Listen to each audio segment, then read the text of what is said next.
அன்புள்ள ஆண்டவரே, மீண்டும் உம்முடைய பலத்த கிருபை இந்த வெள்ளிக்கிழமையின் காலையின் பொழுதை காண்பதற்கு எங்களை எழுப்பின தயவிற்காக உம்மை துதிக்கிறோம். உம்முடைய அன்பு, உம்முடைய சமாதான சந்தோஷம் எங்களுக்குள் எவ்வளவாய் பெருகி இருக்க வேண்டுமோ அவ்வளவுக்கு அவ்வளவாய் நீர் எங்களை பாதுகாக்கிற தேவனாய் இருப்பதற்காய் ஸ்தோத்திரம். உம்முடைய சமூகத்தில் நன்றியோடு எங்களை தாழ்த்துகிறோம். எங்களை ஏற்று எங்களை பலப்படுத்தும். மீட்பர் இயேசு கிறிஸ்துவின் நாமத்தில் ஜெபிக்கிறேன் நல்ல பிதாவே, ஆமென். அன்பான உடன் விசுவாச பிள்ளைகளே, கர்த்தருடைய பரிசுத்த நாமத்தின் பலத்தோடு மீண்டும் இந்த வாரத்தின் 6வது நாளின் காலை பொழுதை காண்பதற்கு நமக்கு கிருபை கொடுத்த தயவிற்காய் ஆண்டவருக்கு நன்றிகளை ஏறெடுத்து, இது நம் எல்லோருக்கும் ஆயத்த நாள். இந்த ஆயத்த நாள் பரிசுத்த ஓய்வு நாளுக்கு முந்தின நாள் என்பதை நாம் அறிந்து, இந்த செய்யக்கூடிய சகல ஆயத்தங்களையும் செய்து அந்த பரிசுத்த நாளுக்கென்று நம்மை தயார் செய்து கொள்ள தேவ சமூகத்தில் வந்திருக்கின்ற உங்கள் அனைவருக்கும் அன்பான வாழ்த்துக்களோடு உங்களை வாழ்த்தி வருக வருக என்று வரவேற்கின்றேன். கர்த்தர் நம்மோடு இருப்பாராக.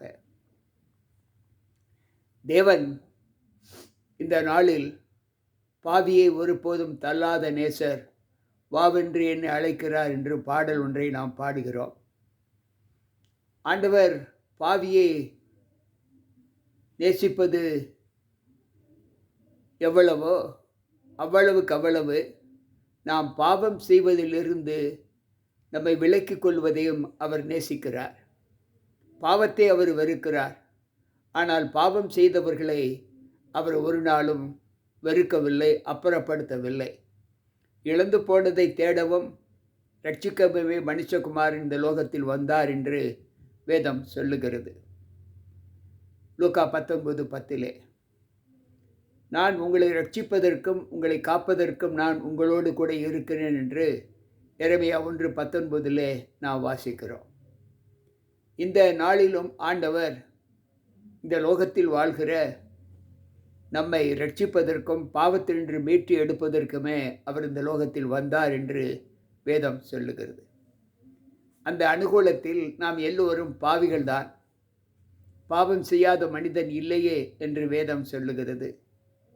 அப்படி என்றால் நாம் எல்லோரும் பாவத்தில் உழன்று தெரிந்து பின்பு அந்த பாவ வாழ்க்கையிலிருந்து நாம் நம்மை மீட்டுக்கொள்வதற்கு ஆண்டவருடைய சகாயத்தை நாடுகிறோம். அவர் ஒருவரே அன்றி வேறு ஒருவரும் நம்மை பாவத்திலிருந்து மீட்டுக்கொள்ள முடியாது.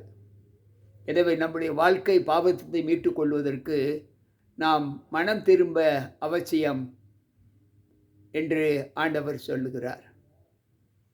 நீங்கள் மனம் திரும்பி என் வார்த்தைகளை ஏற்றுக்கொள்ளாவிட்டால் என்று ஆண்டவர் சொல்லுகிறார்.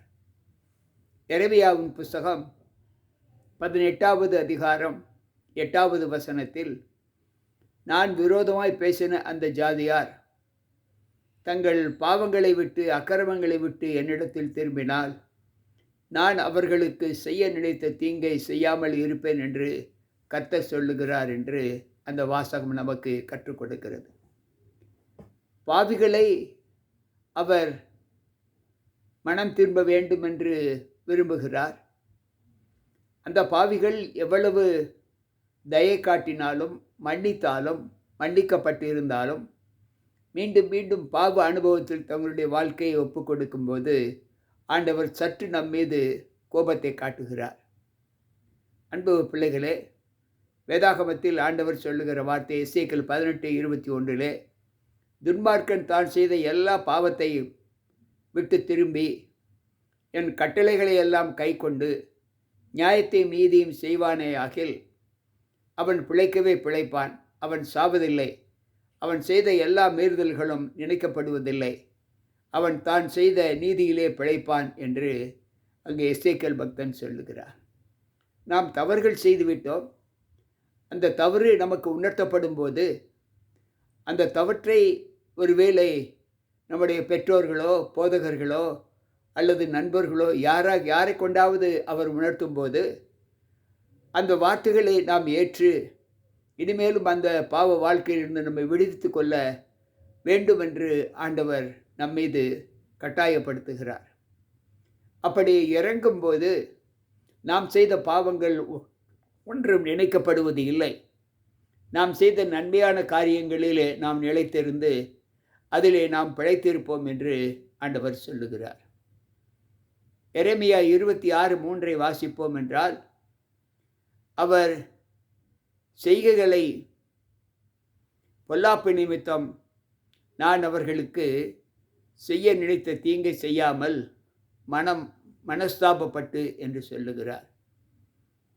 நம்முடைய செய்கைகளை அவர் பார்த்து நாம் செய்கிற பொல்லாப்புகளை நாம் அந்த வழியிலிருந்து மாறி நாம் நன்மையானதை செய்யும்போது அவர்களுக்கு அவர் செய்ய நினைத்த தீங்கை செய்யாமல் மனஸ்தாபப்படுவார் என்று ஆண்டவர் சொல்லுகிறார்.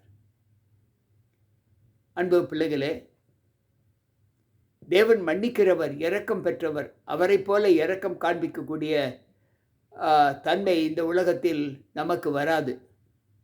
ஆனாலும் நாம் மனம் திரும்பிவிட்டோம் என்று அவர் உணர்ந்து விட்டால் அந்த மனம் திரும்புதலுக்கு ஏற்ற ஒரு நல்ல ஈவைத்தான் கொடுப்பாரே தவிர, நாம் செய்த தவறுகளை நிமித்தம் அவர் மீண்டும் நம்மை தண்டிக்க மாட்டார். அந்த தவறுகளை எல்லாவற்றையும் அவர் மறந்து விடுவார். நாம் செய்ய வேண்டியது அவருக்குள் நம்முடைய பிழைகளை உணர்ந்து நாங்கள் மனம் திரும்பிவிட்டோம் என்ற ஒரு அனுபவத்தை அவர் காண வேண்டும். அந்த அனுபவத்திற்குள்ளாய் நம்முடைய செய்கை இருக்க வேண்டும் என்று ஆண்டவர் விரும்புகிறார். எசேக்கியேல் 33:11 வாசிப்போம் என்றால், நான் துன்மார்க்கருடைய மரணத்தை விரும்பாமல் துன்மார்க்கன் தன் துன்மார்க்கத்தை விட்டு திரும்புவதையே விரும்புகிறேன். நான் துன்மார்க்கன் தன்னுடைய தவற்றின் நிமித்தம் அவன் சாகாமல் துன்மார்க்கன் தன் தவற்றிலிருந்து திரும்பி மனம் திரும்புவதையே நான் விரும்புகிறேன் என்று ஆண்டவர் சொல்லுகிறார். எரேமியா 4:1 நாம் வாசிப்போம் என்றால், நீ திரும்புகிறதுக்கு மனதாயிருந்தால் என்னிடத்தில் திரும்பு, எந்த மட்டும் அக்கிரம நினைவுகள் உன் உள்ளத்திலே தங்கும் என்று ஆண்டவர் சொல்லுகிறார். நீ திரும்ப வேண்டும், மீண்டும் மறுவாழ்வு வாழ்க்கையிலே உன்னை தற்காத்து கொள்ள வேண்டும் என்று விரும்பினால் நீ தேவனிடத்தில் திரும்பு. அக்கிரம சிந்தையோடு அல்ல, அக்கிரமற்ற சிந்தையோடு தேவ சமூகத்தில் நீ திரும்ப வேண்டும் என்று சொல்லுகிறார். ஏசாயா 31:6 சொல்லுகிறது, இஸ்ரவேல் புத்திரரே, நீங்கள் முற்றிலும் விட்டு விலகினவரிடத்தில் நீங்கள் திரும்புங்கள். நீங்கள் யாரை விட்டு விலகி பாவத்திற்கு உங்களை ஒப்புக் கொடுத்தீர்களோ உங்களுக்கு உணர்த்தப்படும் போது நீங்கள் விட்டு விலகினவரிடத்தில் திரும்புங்கள் என்று அங்கு ஆண்டவர் சொல்லுகிறார். அன்பு பிள்ளைகளே, சற்று யோசித்து பார்ப்போம். சர்வ வல்லவரிடத்தில் திரும்பினால் திரும்பவும் கட்டப்படுவீர்கள். அவர் உன் அக்கிரமத்தை உன் கூடாரத்தை விட்டு தூரமாக்குவார் என்று யோபு 22:23 சொல்லுகிறது. நீ சர்வ வல்லவரிடத்தில் திரும்பினால் திரும்பவும் அவர் இடித்ததை நீ திரும்பவும் கட்டுவாய். அவர் கட்டுவிப்பார். அவர் உன் அக்கிரமத்தை உன் கூடாரத்தை விட்டு விலக்குவார் என்று சொல்லப்படுகிறது. 7வது சங்கீதம் 12வது வசனம் சொல்லுகிறது, அவர் மனம் திரும்பாவிட்டால் அவர் தம்முடைய பட்டயத்தால் அவர்களை பட்டயத்தை தீட்டி கருக்காக்குவார். அவர் தம்முடைய வில்லை நாணேற்றி அதை ஆயத்தப்படுத்தி இருக்கிறார். மனம் திரும்பாவிட்டால் அவர் தம்முடைய பட்டயத்தை கருக்காக்குவார். தமது வில்லை நாணேற்றி அதை ஆயத்தமாக வைத்திருக்கிறார். யார் மீது எய்வதற்கு என்றால், துன்மார்க்கத்தை விட்டு திரும்பாத மக்கள் மீது. அன்பு பிள்ளைகளே, சற்று நம்முடைய வாழ்க்கையில் நாம் யோசித்து பார்ப்போம். ஒவ்வொரு நாளும் நாம் நம்முடைய வாழ்க்கையில் ஆண்டவரோடு இசைந்திருக்கிற ஒரு அனுபவத்தை விட்டுவிட்டு உலகத்தோடு இசைந்திருக்கிற ஒரு அனுபவத்திலே நம்முடைய வாழ்க்கை எடுபடும் போது நாம் இப்படிப்பட்ட பலவீனங்களுக்கு நம்ம ஒப்புக் கொடுக்கிறோம். எரேமியா 4:14 சொல்லுகிறது, எருசலேமே, நீ முற்றிலும் ரட்சிக்கப்படுவதற்கு உன் இருதயத்தை பொல்லாப்பற கழுவு, எந்த மட்டும் அக்கிரம நினைவுகள் உன் உள்ளத்திலே தங்கும் என்று சொல்லுகிறார்.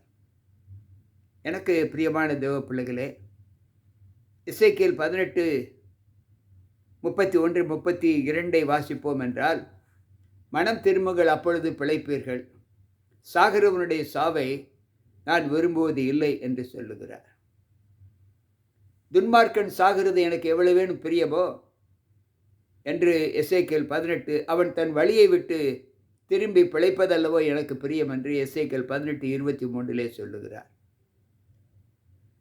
அன்பு பிள்ளைகளே, லூக்கா எழுதின நற்செய்தி நூல் 15வது அதிகாரம் 7-10 வசனங்களில் வாசிப்போம் என்றால், மனம் திரும்புகிற ஒரு பாவியை நிமித்தம் பரலோகத்தில் மிகுந்த சந்தோஷம் உண்டாகி இருக்கும் என்று சொல்லுகிறார்.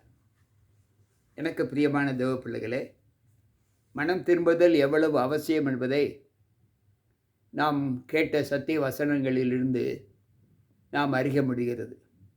இந்த மனம் திரும்புவதற்கு ஏதுவான ஒரு வாழ்க்கையை நம்முடைய ஜீவிதத்தில் நாம் காண்பித்து, ஆண்டவர் வரும் வரை ஆண்டவரோடு இசைந்து செல்லுகிற ஒரு அனுபவத்தை நாம் பெற வேண்டுமென்றால், எப்படிப்பட்ட பாவியாக இருந்தாலும் தங்களுடைய பாவத்தை உணர்ந்து மனம் திரும்பி தேவ சமூகத்தில் தங்களை ஒப்புக் கொடுக்கும்போது, நம்முடைய பாவங்களை எல்லாம் அவர் சமுத்திரத்தின் ஆழத்தில் போட்டு அதை நினைக்கவும் மாட்டார், அதை மறந்து விடுவார். தேவன் மறப்பது எல்லாமே நாம் மனம் திரும்பி அவருடைய சமூகத்தில் வாழும்போது நம்முடைய அக்கிரமங்களும் பாவங்களும் அவர் மறக்கக்கூடிய ஒன்றாக இருக்கும். அவை மீண்டும் நினைவு கூறுவது இல்லை.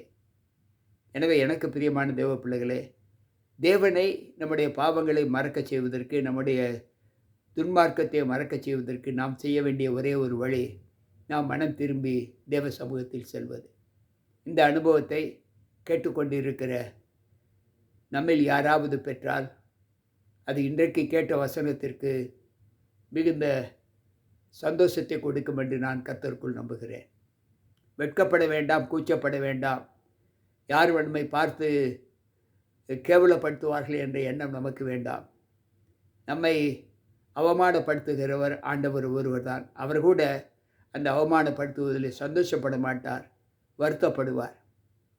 எனவே சங்கோஜம் வேண்டாம்.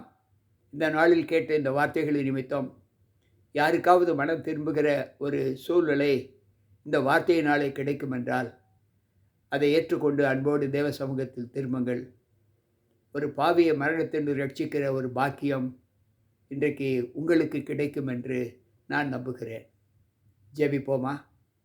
அன்புள்ள ஆண்டவரே, உம்முடைய வார்த்தைகளை கேட்ட எங்களுக்குள் இனிமேலும் எங்களுடைய சிந்தைகள் கர்த்தருக்கு பிரியமானதாய் காணப்பட, ஒருவேளை நாங்கள் முன்பே காலங்களில் நாங்கள் செய்த பாவங்கள், துன்மார்க்கங்கள், அக்கிரமங்கள் எல்லாவற்றையும் நாங்கள் விட்டு, இன்றைக்கு இந்த வார்த்தைகள் எங்களை மனமாறச் செய்தது என்று நினைக்கிற அந்த பிள்ளைகளுக்காய் நாங்கள் ஜெபிக்கிறோம். கேட்டுக்கொண்டிருக்கிற, கேட்கப் போகிற ஒவ்வொரு பிள்ளைகளோடும் உம்முடைய கிருபை இருந்து பாதுகாத்து, ரட்சிப்பின் பாதையிலே நல்ல ஓட்டத்தை ஓடினேன், ஓட்டத்தை முடித்தேன், விசுவாசத்தை காத்து கொண்டேன் என்று பவுல் சொல்லுகிறது போல, அந்த ஆசீர்வாதத்தை கேட்டுக்கொண்டிருக்கிற, மனம் திரும்பக்கூடிய சூழ்நிலையில் இருக்கிற பிள்ளைகளுக்கு நீர் தந்தரல கிருபை செய்யும்.